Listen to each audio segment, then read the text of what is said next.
하나님 말씀 함께 보겠습니다. 다니엘 12장 1절부터 13절까지 말씀입니다. 다니엘서 12장 1절부터 13절 말씀입니다. 한 목소리로 봉독하겠습니다. 그때에 내 민족을 호위하는 큰 군주 미가엘이 일어날 것이요 또 환란이 있으리니 이는 개국 이래로 그때까지 없던 환란일 것이며 그때에 내 백성 중 책에 기록된 모든 자가 구원을 받을 것이라. 땅의 티끌 가운데서 자는 자 중에서 많은 사람이 깨어나 영생을 받는 자도 있겠고 수치를 당하여서 영원히 부끄러움을 당할 자도 있을 것이며 궁창의 빛과 같이 빛날 것이요 많은 사람을 옳은 대로 돌아오게 한 자는 별과 같이 영원토록 빛나리라. 다니엘아, 마지막 때까지 이 말을 간수하고 이 글을 봉함하라. 많은 사람이 빨리 왕래하며 지식이 더하리라. 나 다니엘이 본즉 다른 두 사람이 있어 하나는 강 이쪽 언덕에 섰고 하나는 강 저쪽 언덕에 섰더니 그 중 하나가 세마포 옷을 입은 자 곧 강물 위쪽에 있는 자에게 이르되 이 놀라운 일의 끝이 어느 때까지냐 하더라. 내가 들은즉 그 세마포 옷을 입고 강물 위쪽에 있는 자가 자기의 좌우 손을 들어 하늘을 향하여 영원히 살아계시는 이를 가리켜 맹세하여 이르되 반드시 한때 두때 반때를 지나서 성도의 권세가 다 깨지기까지니 그렇게 되면 이 모든 일이 다 끝나리라 하더라. 내가 듣고도 깨닫지 못한지라. 내가 이르되 내 주여 이 모든 일의 결국이 어떠하겠나이까 하니 그가 이르되 다니엘아 갈지어다. 이 말은 마지막 때까지 간수하고 봉함할 것임이니라. 많은 사람이 연단을 받아 스스로 정결하게 하며 희게 할 것이나 악한 사람을 악을 행하리니 악한 자는 아무것도 깨닫지 못하되 오직 지혜 있는 자는 깨달으리라. 매일 드리는 제사를 폐하며 멸망하게 할 가증한 것을 세울 때부터 1290일을 지낼 것이요 기다려서 1350일까지 이르는 그 사람은 복이 있으리라. 너는 가서 마지막 날을 기다리라. 이는 내가 평안히 쉬다가 끝날에는 내 몫을 누릴 것임이라. 아멘. 오늘은 별과 같이 빛나는 사람이라는 제목으로 함께 하나님의 은혜를 나누겠습니다. 오늘 본문에 앞서 있는 11장의 내용은 저희가 살펴보진 않았지만 역사적으로 일어났던 다니엘의 예언이 어떻게 이제 이루어졌는가, 다니엘의 예언과 그것이 실제적으로 역사로 일어났던 그런 사건에 대해 기록하고 있는 부분입니다. 간단하게 얘기하자면 이 바사 제국의 멸망과 또 그 이후에 등장했던 이 헬라 제국에 대한 이야기, 그리고 헬라 제국을 이끌었던 이 알렉산더 대왕, 그리고 그의 사후에 등장했던 나라에서 일어났던 이야기, 그리고 한 번쯤은 들어보셨을 클레오파트라에 대한 이야기, 이런 내용들, 그리고 마지막 부분에 가서는 이 안티오코스 4세에 의해서 성전이 모독을 당하고 많은 사람들이 어려움을 겪게 되는 이야기들이 예언으로 기록이 되어져 있습니다. 그리고 이제 이어지는 12장은 1절에 보니까 그때에 라는 단어로 시작을 합니다. 이 그때가 언제인지에 대한 해석은 크게 보면 세 가지로 해석을 하는 것을 봅니다. 첫 번째는 이 앞선 내용과 연관을 지어서 역사적인 사건으로만 해석을 하는 것입니다. 그래서 이 그때를 어떤 역사적으로 일어난 한 날, 그러니까 지금이 아니라 이미 일어났던 일로 결정을 하게 되면, 이렇게 국한을 띄어지면 이 안티오코스 4세의 이 악행이 최후를 맞이하는 시점이 되어집니다. 이렇게 이 그때를 그 날로 해석을 하는 부분이 있고, 또 두 번째는 이것이 미래에 대한 상징으로만 해석하는 겁니다. 그래서 앞으로 오게 될 종말의 때를 의미한다라고 해석하는 것이 있습니다. 그리고 세 번째는 이 두 가지 모두를 해석을 하는 것입니다. 그래서 역사적으로 이미 이루어진 그런 다니엘에게 있어서 비로소는 역사적으로 1차적으로 이루어질 사건이지만 이것이 어느 한날에 어떤 역사적인 사건으로 이루어지고 또 이어서 종말 때에 일어나게 될 그런 모습이라고 하는 예언의 이중성취라고 하는데 이렇게 이제 해석을 하기도 합니다. 대부분의 복음주의적인 교회는 이 세 번째 해석을 취하고 있습니다. 그래서 이 일은 역사적으로 일어난 일이면서 또한 동시에 앞으로 일어나게 될 일이라고 해석을 하고 있습니다. 그래서 오늘은 이것을 기억하면서 특별히 이제 역사적이었던 일들은 두고 미래에 대한 그런 부분만 오늘은 좀 함께 나누려고 합니다. 많은 분들이 관심을 갖는 것 중에 하나는 무엇이냐면 종말이 언제 오느냐 하는 것이죠.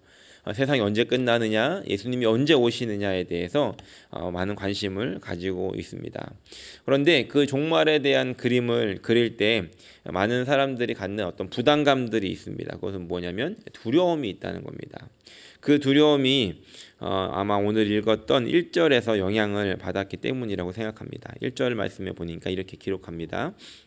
그때에 내 민족을 호위하는 큰 군주 미가엘이 일어날 것이요 또 환란이 있으리니 이는 개국 이래로 그때까지 없던 환란일 것이다 라고 이렇게 기록을 합니다. 그 환란이 있을 것이다 라고 하는 말이 종말의 때가 오면 이런 환란이 있겠구나 라고 하는 것과 연관이 지어져서 또 개국 이래로 이런 일이 없었다라는 말 때문에 두려움을 갖게 되는데 어찌 보면 그것이 당연할 수 있는 것 같습니다. 그런데 우리가 가져야 하는 것은 종말의 때 환란이 오니까 두렵구나가 아니라 1절 말씀 후반에 기록된 것처럼 그때에 동일한 그때에 내 백성 중에 책에 기록된 모든 자가 구원을 받을 것이다 라고 하는 부분에 우리의 마음을 더 쏟아야 한다는 겁니다. 그저 환란으로 끝나는 것이 아니라 이날은 우리가 구원을 받는 날이기도 하다는 겁니다.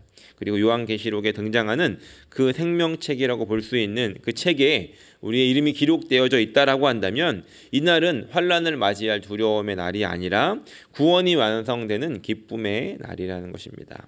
그렇기 때문에 우리가 관심을 더 가져야 하는 것은 이런 환란에 대한 부분, 환란을 당하면 어쩌지? 라고 하는 그런 불안함이 아니라 나의 이름이 생명책에 기록되어져 있는가에 대해서 우리가 우선적으로 생각하고 그것에 더 관심을 가져야 한다는 겁니다.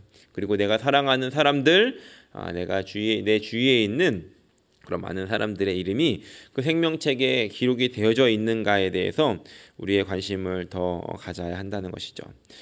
그렇다면 이 생명책에 기록이 되어져 있다는 것은 무엇이겠습니까? 생명책에 기록이 되려면 우리는 어떻게 이걸 등록을 해야 하는가 하는 것입니다. 바로 예수님을 믿는 것이죠.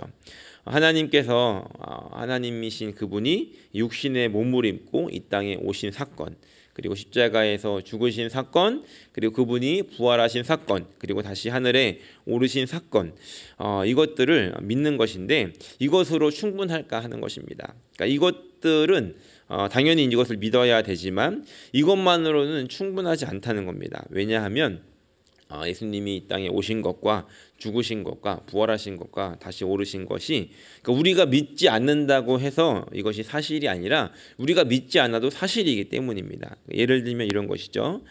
지구가 이제 돌고 있다라고 이야기를 했더니 어느 분이 나는 느껴지지도 않고 보이지도 않아서 못 믿겠다 라고 한다면 그분이 믿든 안 믿든 지구는 돌고 있고 그것이 사실인 것처럼 우리가 예수님께서 오셨다, 죽으셨다, 부활하셨다는 것은 우리가 믿지 않는다고 해도 사실 그 자체라는 것입니다.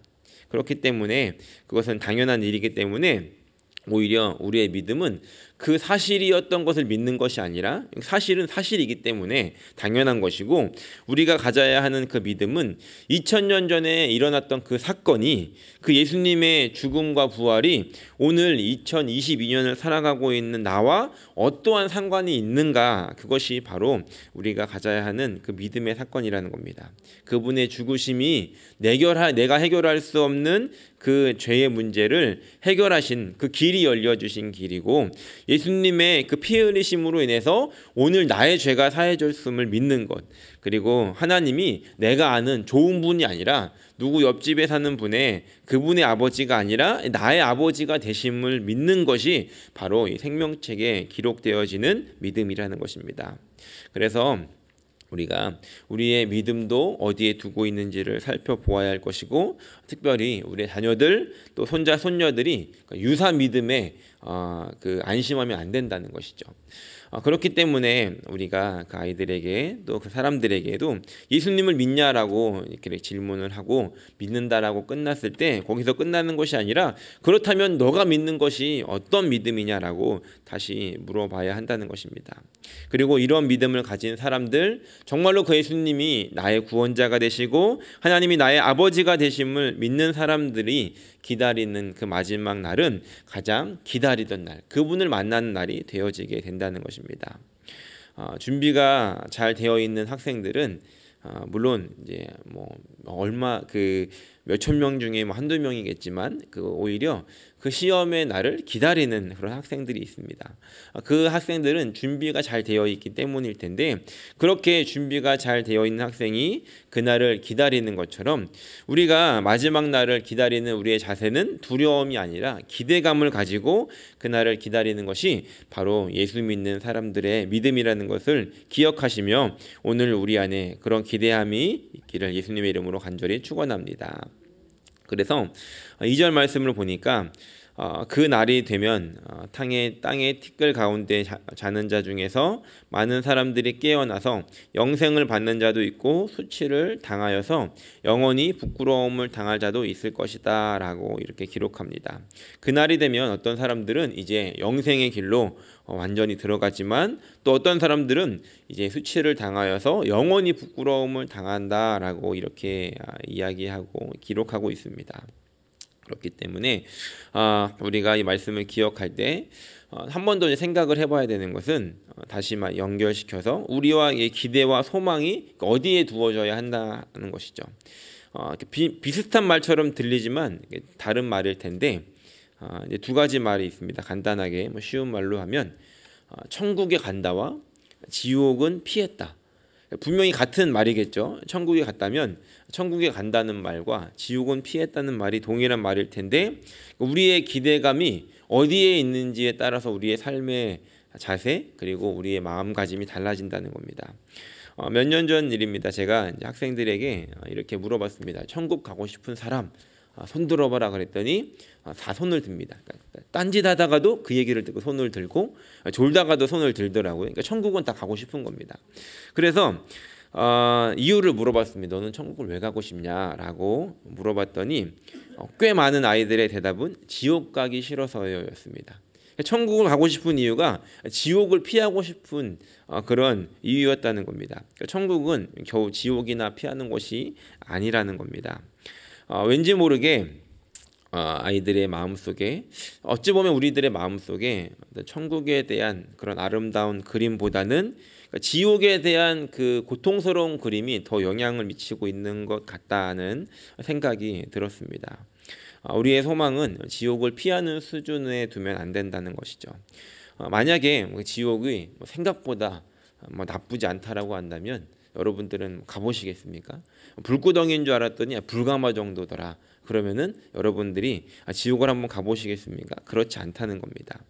우리가 소망해야 되는 것은 지옥을 피하는 것이 아니라 우리의 구원자 대신 정말 우리가 만나고 싶었던 그 주님이 계신 곳, 그분을 만날 날을 꿈꾸면서 기대하면서 그 천국을 향한 소망을 가지고 살아가는 것이 우리가 그 마지막 날을 기다리는 바른 자세라는 것입니다.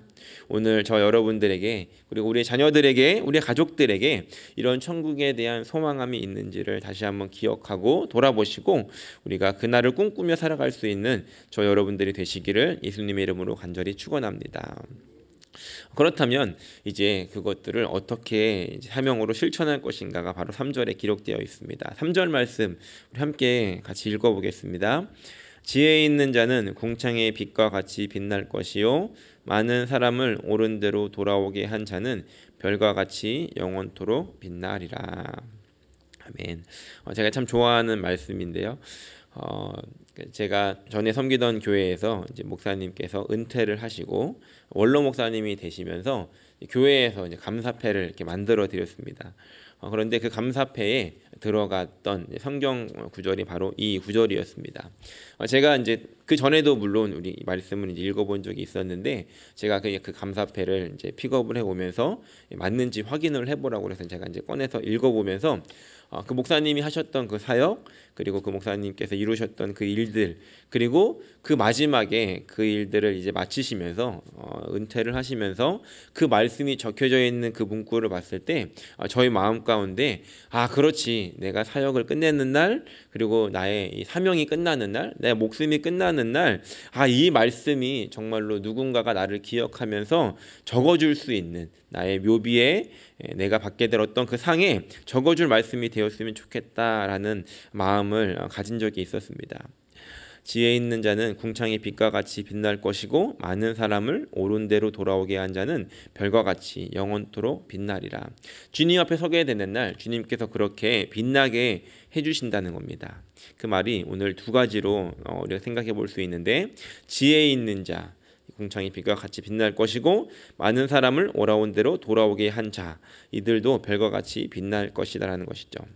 그렇다면 지혜 있는 사람은 어떤 사람이겠습니까? 하나님께서 궁창의 빛과 같이 빛나게 할 이 지혜 있는 사람은 어떤 사람인가 하는 것입니다. 이 사람은 성경 공부를 많이 한 사람일까요? 그렇지 않다는 겁니다. 그거는 그저 지식이죠. 성경 공부를 많이 했다는 건 지식인데, 지혜 있는 자는 어떤 사람이냐면 이 지혜의 근본이 하나님이 되시지 않습니까? 그 지혜의 근본이신 그 하나님과 깊은 관계 가운데서 그분과 교제하고 또 그분의 통로가 되어지는 사람, 그러니까 지혜의 하나님의 말씀을 통로로 우리가 전해줄 수 있는 사람이 바로 지혜 있는 사람이라는 겁니다. 우리가 타고난 어떤 지혜 있는 어떤 머리 좋음이 아니라 하나님과의 관계 속에서 하나님의 마음을 알고 그 마음을 나누며 그 하나님의 지혜의 통로로 사용되어지는 사람이 바로 오늘 말하고 있는 지혜 있는 사람이라는 것을 우리가 깨달아야 한다는 것입니다. 그렇기 때문에 오늘 우리가 지혜 있는 사람이 되기 위해서는 하나님 오늘 나에게 그 하나님의 지혜를 부어주시고, 하나님 오늘 나를 통로 삼아 주셔서 하나님의 그 일들을 하는데 나의 한마디 말을, 나의 한 가지의 행동을 하나님 도구로 삼아 주셔서 그 하나님의 지혜가 나를 통해 흘러갈 수 있는 사람이 되게 해주십시오 라고 하는 소망이 오늘 우리 가운데 있어야 한다는 것입니다. 그리고 많은 사람을 옳은 대로 돌아오게 한 자도 별과 같이 영원토록 빛날 것이다 라고 합니다. 옳은 대로 돌아오게 한 자는 어떤 사람이겠습니까?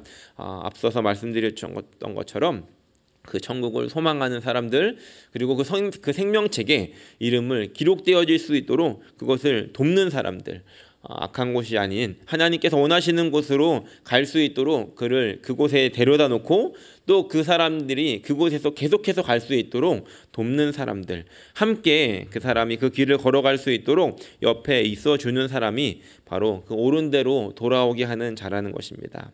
바라기는 오늘 우리의 주위에 있는 사람들, 또 우리의 가정에, 우리의 가족들, 그들에게 하나님께서 원하시는 그 옳은 길로 우리가 인도해 줄 수 있는 사람이 저 여러분들이 되시기를 간절히 소원합니다.